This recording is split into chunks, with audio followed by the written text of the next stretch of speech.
Tonight, we are going to hear much more of our heritage and the reasons why pride and self-confidence should be natural ingredients for the people of St. Kitts and Nevis in particular. I will do 2 poems. First one is Proud to be Black. Blackness is a part of me. The day of my birth made it a reality. This I'm proud to stand and say, I'm glad I was born no other way. I'm not just saying this because I'm prejudiced. I'm only simply amazed why some don't embrace their black heritage. So, don't change your color in your heart. Remember, your black skin will never depart. For this is how it was meant to be. You will always be a part of black history. Thank you.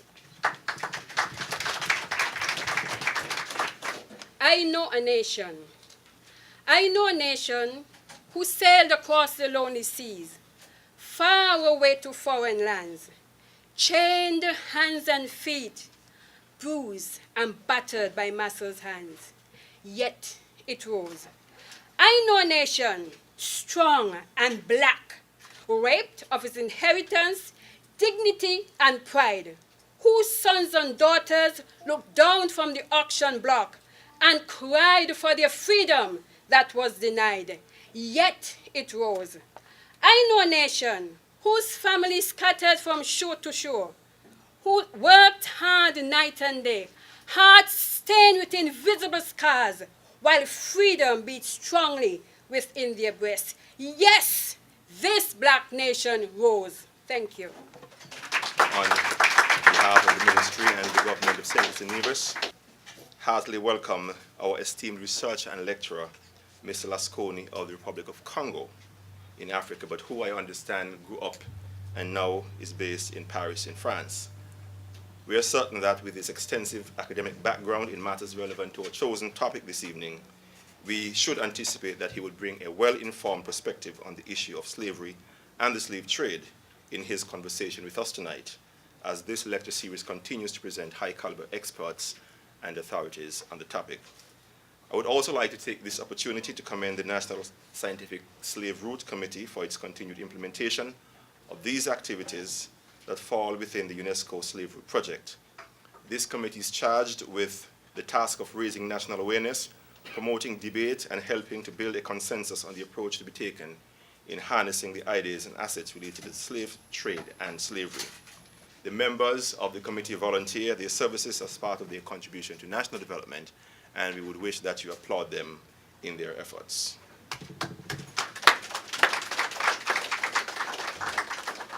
The lecture seeks to uncover layer by layer the complex process of mental cerebration imposed by the MAFA, or that is the many centuries of suffering of Africans and the African diaspora through slavery, imperialism, colonialism, oppression, dehumanization, and exploitation. And it will explore the various sophisticated and interrelated modalities by which it was able to achieve many of its objectives. One of the main purposes of this lecture, therefore, would be to speak specifically to the black youth of our country and to give them a sense of their history, or a better sense of their history, and the larger connection with the global and corporate story and the narrative that transcends the parochial boundaries of their daily individual experiences. It is my hope that this message will not only be imbibed by those who are present here this evening, but this message will be propagated to the many youth and other people in our society on an ongoing basis. It must be emphasized that UNESCO's and the government's efforts to commemorate slavery and the slave trade through the promotion of the Slave Route Project should also be of educational value for the wider population, and more particularly for our children, people of school age.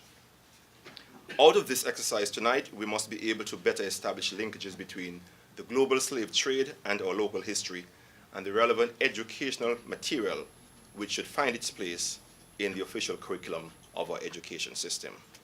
The exercise in which we are engaged is designed to help us move from just a generic appreciation, where that may happen to be the case, to a closer and more relevant valuing of our history as it relates to the slave trade. We must additionally gain a better sense of the broader issues associated with the legacy, of the slave trade.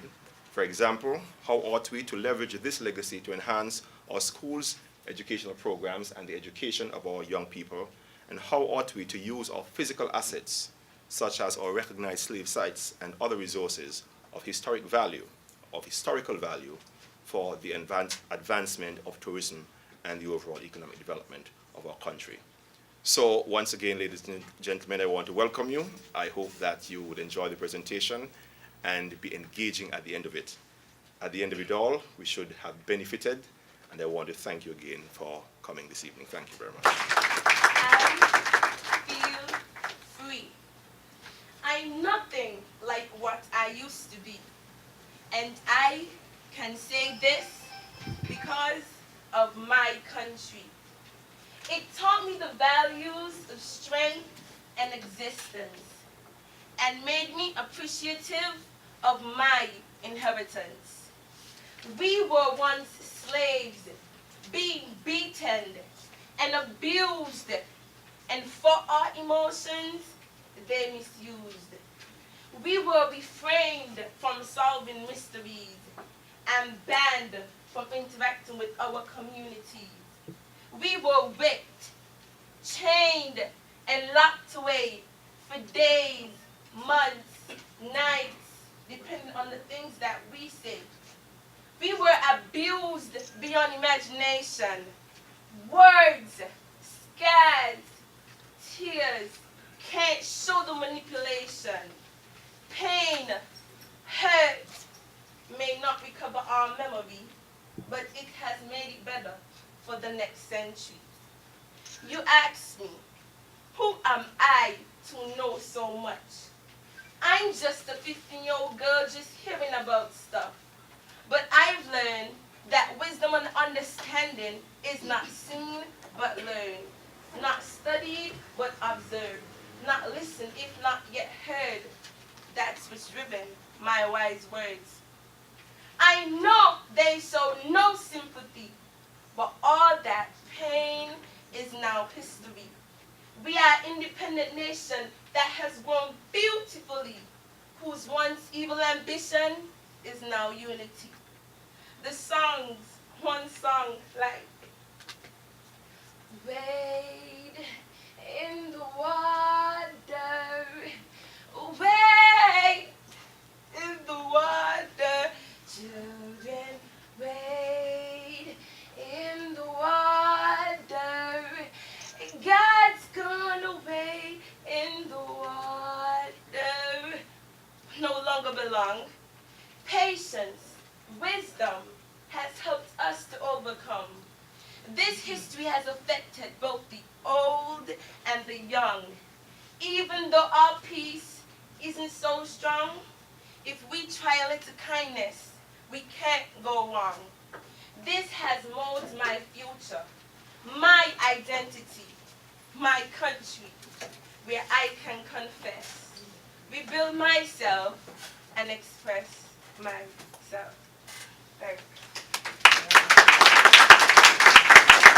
Mr. Lasconi has permitted me to just call him by his last name. His first initials are 6, NYSYMB, none of which I can pronounce, so he has given me permission to just call him Mr. Lasconi. Mr. Lasconi was born in Brazzaville, Congo, and grew up in Paris, France. He is a man that multiplies, multidisciplinary. He is a writer, historiographer, researcher, poet, documentary filmmaker, and jazz band leader.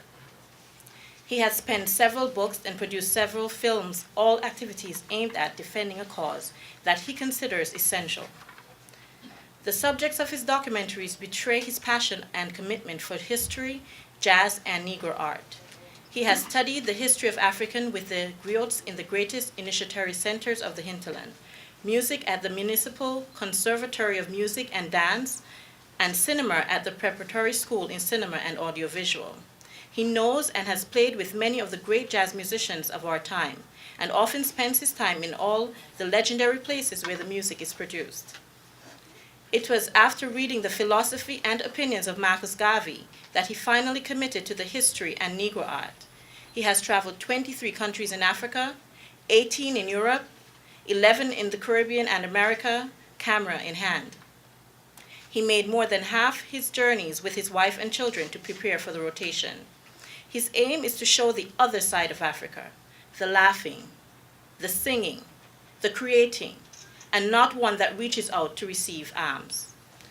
The books can be read and understood by those who are literate, while images can be more easily interpreted even by the illiterate. For nearly 2 decades, the activist has lectured on jazz and on various historical subjects relating to the Negro question. He has performed as a lecturer in many schools, universities, institutions, cultural centers, bookstores, libraries, and museums.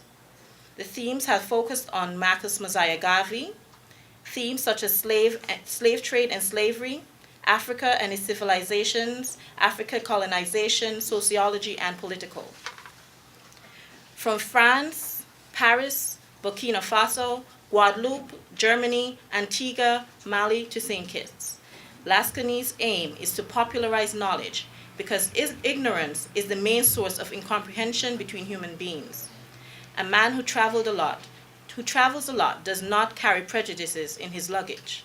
He concludes, when the history books and foreign media caricature Africa, it is the duty of one who is born to correct this false image.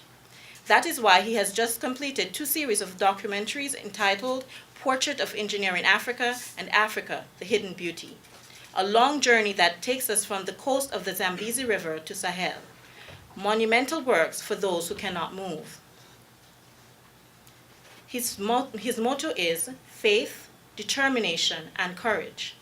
These 3 elements are, according to him, essential to the course. Ladies and gentlemen, it gives me great pleasure to introduce to you a man who is telling our story so that the story of the hunt will no longer glorify the hunter. To introduce to you a man who will remind us that we stand tall because we stand on the shoulders of many ancestors before us. Ladies and gentlemen, Mr. Lasconi. His Excellency, General Governor, distinguished guests, ladies and gentlemen, good evening. I am honored and pleased to be part of UNESCO Slave Road project as a lecturer. Once again, I would like to thank Mr. Randolph Hamilton, Mr. Lloyd Lazar, Mrs. Helma Richard, and all the members of the UNESCO National Committee for inviting me in the Federation of St. Kitts and Nevis. I am also grateful to all the Kittitian and Nevisian for their hospitality. I feel at home. Well, English is not my first language. I come from Congo-Brazzaville, which is a French-spoken country, but I will do my best to be understood. I knew that people in the West Indies are thirsty of knowledge. It is my duty as an African to bring you clear water because I come from the source. Well, books are full of lies. I brought 6,000 pictures, 500 hours of video, just to show you how beautiful was Africa, how great was the motherland. But I'm disappointed because I have just 1 hour, and it's not enough to show you 500 hours of movies. Because I would like to show you the greatness of the African continent. Many black people, especially in the West Indies, are ashamed about their origin. And I am here to bring you light because the slavery of the mind is worse than the slavery of the body. Marcus Garvey, which I consider to be my spiritual father, said, a people without knowledge of his past history, origins, and culture is like a tree without roots. If you cut your roots, you will fall like a tree. So, I'm not here to preach hatred, but to teach history. Truth hurts the liars, not those who are right. So the European used to claim they went to Africa to buy slaves. When you go to the supermarket, you don't need to bring your gun. If you take gun, you go somewhere, that means you are going to do an hold-up. Am I clear? Yes. So, people in the Caribbean, because my wife is from Guadeloupe, so I know the mentality very well. My adoptive mother is from Dominica. So people used to say that it was the African kings who sold their own subject. So I would like to show you the resistance in Africa. And then I will show you the glory of Africa. This is the first money they use in Greece, several centuries ago.